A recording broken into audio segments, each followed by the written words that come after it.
जय हिंद बच्चों, वेलकम है आपका जेएसके फैमिली में। आज हम शुरू करने जा रहे हैं 10th क्लास का सेकंड चैप्टर साइंस का, जो है एसिड बेस एंड सोल्ट। इसके अंदर हम बेसिकली पूरा चैप्टर कवर करेंगे शॉर्ट वीडियो के अंदर। ये टोटल 2 पार्ट्स में रहेगा। तो चलिए शुरू करते हैं हमारे फर्स्ट टॉपिक के साथ, जो है acid. Acid actually Latin language के वर्ड से लिया गया है, जो है एसिडस। एसिडस का मीनिंग होता है सोर। सोर मीन्स खट्टा, ठीक है। तो जो भी चीजें होती है खट्टी होती है, वो कैसे नेचर की होती है? Acidic in nature. आप जब टोमेटोस खाते हो, ऑरेंज खाते हो, लेमन जूस, तो ये कैसे होते हैं? खट्टे। तो इनका नेचर कैसा होता है? एसिडिक। अब बेस क्या होता है? जो चीज बिटर होती है, कड़वी होती है, वो होती है basic in nature. Like washing soda, आप और आपने बेकिंग सोडा देखा होगा घर के अंदर। और जो आपके घर में सोप है, साबुन है, वो भी कैसे होते हैं? Basic in nature. और बेस मैक्सिमम केसेस में आपको कैसा मिलेगा? सोपी मिलेगा, थोड़ा सा फ्लफी टाइप मिलेगा। और अगर हम बात करें कि चलो मुझे पता चल रहा है कि एसिड को मैंने टेस्ट करा तो वो कैसा टेस्ट दे रहा है? सोप, खट्टा। और वैसे मैंने बिटर को टेस्ट करा तो वो कैसा टेस्ट दे रहा है? वो मेरे को कड़वा टेस्ट दे रहा है। अब होगा क्या हमेशा एसिड और बेस को जानने के लिए, आइडेंटिफाई करने के लिए क्या टेस्ट करना उसको बेटर थिंग है? नहीं, टेस्ट करना बिल्कुल भी बेटर चीज नहीं है। अगर आप एसिड या बेसिस को टेस्ट करते हो तो कुछ एसिड बेसिस इतने हजारियस होते हैं जो आपकी बॉडी को बर्न भी कर सकते हैं, जला भी सकते हैं। तो कैसे पता लगाएंगे कि कोई चीज एसिड या बेसिस है? तो हमारे पास कुछ ऐसे केमिकल्स है जिसको हम एसिड या बेस वाली चीजों के साथ मिला के पता लगा सकते हैं कि वो एसिडिक है या फिर बेसिक। अब ये बताएंगे कैसे? अगर एसिडिक या बेसिक होगी तो वो केमिकल जो भी होगा वो अपना कलर चेंज कर लेगा, या ओडोर। ओडोर मतलब स्मेल, अपनी खुशबू बदबू में कन्वर्ट हो जाएगा, वो अपनी स्मेल को चेंज कर लेगा। इंडिकेटर्स के बारे में जो हमें बताते हैं कि क्या चीज एसिडिक है और क्या चीज बेसिक है। सो पहला है हमारे पास लिटमस सॉल्यूशन या लिटमस पेपर भी इसे कहते हैं। इसका जो न्यूट्रल या फिर रियल कलर होता है वो होता है पर्पल। पर जैसे आप इसको एसिडिक में मिलाओगे तो ये रेड कलर में कन्वर्ट हो जाएगा, और जैसे ही लिटमस को आप बेसिक में मिलाओगे तो वो ब्लू कलर में कन्वर्ट हो जाता है। इसी तरह से टर्मरिक, जो आपके घर पे हल्दी होती है, वो येलो कलर की होती है न्यूट्रल में, जो आपके सामने होती है। टर्मरिक का एक्चुअली नेचर एसिडिक होता है, तो जब आप उसमें एसिड मिलाते हो तो वो येलो कलर की ही रहती है। इसी तरह से जब आप उसको बेसिक में मिलाओगे तो वो रेड या फिर ब्रिक रेड, ठीक है, ईंट जैसा लाल रंग ले लेती है। इसी तरह से हाइड्रेंस फ्लावर एक तरह का फ्लावर होता है जो खुद को सोइल के हिसाब से एसिडिक या बेसिक कलर में कन्वर्ट कर देता है। उसका न्यूट्रल कलर होता है ब्लू।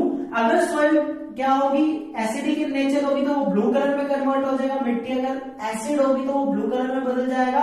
अगर मिट्टी बेसिक होगी तो पिंक कलर में बदल जाता है। ऐसे फिर हमारे पास है फिनोल्फ्थालीन। ये क्या होता है? कलरलेस होता है न्यूट्रल में, एसिडिक में भी कलरलेस रहता है, और जब बेसिक में इसको मिलाया जाता है तो ये पिंक कलर में कन्वर्ट हो जाता है। तो चलिए शुरू करते हैं कुछ इंटरेस्टिंग प्रॉपर्टीज के बारे में जो हमें एसिड के बारे में बताती है कि क्या चीज एसिडिक है और उसका क्या फायदा है। एसिडिक एक्चुअली हमें 2 तरह से मिलता है। एक मिलता है ऑर्गेनिक तरीके से जो हमें नेचर देती है, और सेकंड हमें मिलता है इनऑर्गेनिक या फिर मिनरल एसिड। जब बहुत सारे केमिकल्स को मिला के हम एसिड बनाते हैं वो होता है इनऑर्गेनिक, जो हमारे द्वारा बनाया जाता है, इंसानों द्वारा। पहले बात करेंगे ऑर्गेनिक की, जो हमें नेचर से मिलता है, तो उसका सोर्स होता है प्लांट्स या फिर एनिमल्स। ऐसे एसिड या फिर अम्ल जो हमें प्लांट्स या एनिमल से मिलते हैं उसे हम क्या बोलेंगे? Organic acid. और इसके एग्जांपल है नाइट्रिक एसिड HNO3, ऐसे ही हमारे पास सल्फ्यूरिक एसिड है H2SO4, ऐसे हमारे पास हाइड्रोक्लोरिक एसिड है HCl, जो क्या है? ऑर्गेनिक एसिड है, जो हमें नेचर से मिलते हैं। अब अगर बात करें नेचुरल सोर्सेज क्या है इनके और एसिड कौन कौन से हैं, तो आप सिट्रस फ्रूट के बारे में जानते हो कि उससे हमें सिट्रिक एसिड मिलता है। टर्मरिक से हमें टर्मरिक एसिड मिलता है। टोमेटो, जो टमाटर आप खाते हैं, उसके अंदर ऑक्जेलिक एसिड होता है। विनेगर जो आप खाने में इस्तेमाल करते हैं उसके अंदर एसिटिक एसिड होता है। निडल आंट या फिर निडल स्टिंग या फिर आंट स्टिंग, जो आपको मधुमक्खी या फिर चींटी काट जाती है, उसके डंक में फॉर्मिक एसिड होता है। इसी तरह से जो एप्पल सेब घर पे खाते हैं उसके अंदर मैलिक एसिड होता है। और कर्ड, दही के अंदर आपका लैक्टिक एसिड होता है। इसी के साथ आगे बढ़ते हैं, हम कुछ फिजिकल प्रॉपर्टीज कवर करते हैं कि क्या क्या फिजिकल प्रॉपर्टीज है कि एसिड के अंदर होती है। फिजिकल का मतलब है जो बाहर से दिखने में कैसे लगता है। तो अगर हम बात करें फर्स्ट प्रॉपर्टी की, तो अगर बात करें रूम टेम्परेचर पर, रूम टेम्परेचर हमारा कितना होता है 25 डिग्री सेल्सियस। तो रूम टेम्परेचर पर कुछ एसिड सॉलिड स्टेट में होते हैं, ठोस अवस्था में होते हैं, और कुछ एसिड लिक्विड स्टेट में होते हैं। An example, boric acid, tartaric acid और ऑक्जेलिक एसिड ऐसे एसिड है जो 25 डिग्री सेल्सियस पर रूम टेम्परेचर पे क्या मिलेंगे, सॉलिड स्टेट में। ऐसे ही hydrochloric acid, carbonic acid, sulphur और नाइट्रिक एसिड ऐसे एसिड है जो रूम टेम्परेचर पर 25 डिग्री सेल्सियस पर मुझे लिक्विड द्रव की स्टेट में अवस्था में मिलेंगे। सेकेंड प्रॉपर्टी की अगर बात करें वो है कोरोसिव नेचर। आप कोई भी एसिड के साथ जाते तो वो कोरोसिव नेचर का हो सकता है, ठीक है, जो आपकी स्किन को पेनफुल एक बर्न पहुंचा सकता है, मतलब आपकी स्किन को जला सकता है।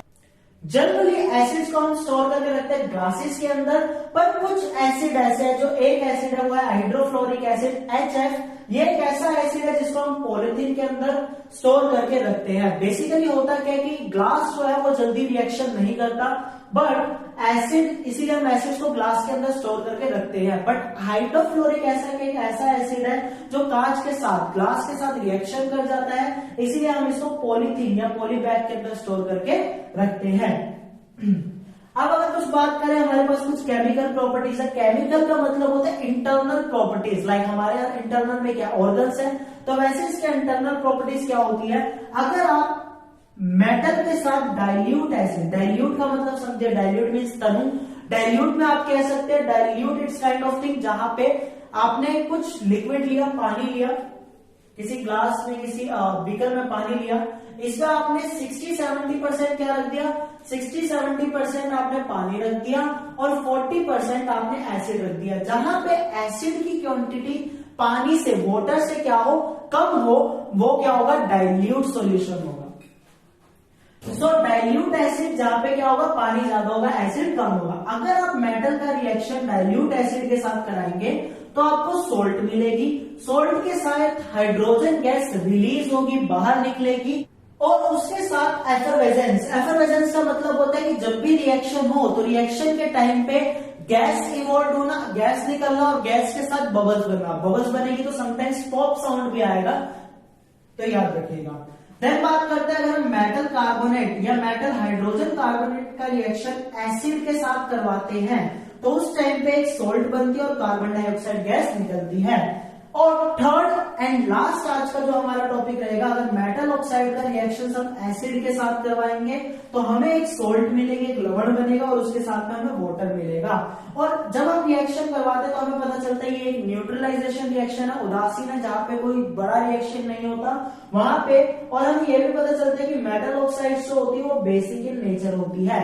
और आप सभी से एक रिक्वेस्ट है कि आपके एनसीईआरटी बुक्स में कुछ रिएक्शंस दे रखी है इन तीनों के ऊपर, तो आप एक बार प्लीज उसको चेकआउट कर लीजिएगा जिससे आपको और ज्यादा समझ आए। And all the best for your examination. I hope आपको ये वीडियो समझ आई होगी। अगर आपको इनकेस कुछ डाउट होता है तो आप प्लीज मुझसे कमेंट सेक्शन में पूछ सकते हैं, मैं वहां पे श्योरली आपको रिप्लाई करूंगा। सो बने रहिए जेएसके फैमिली के साथ, hit the like button and subscribe our channel for more information. Have a nice time.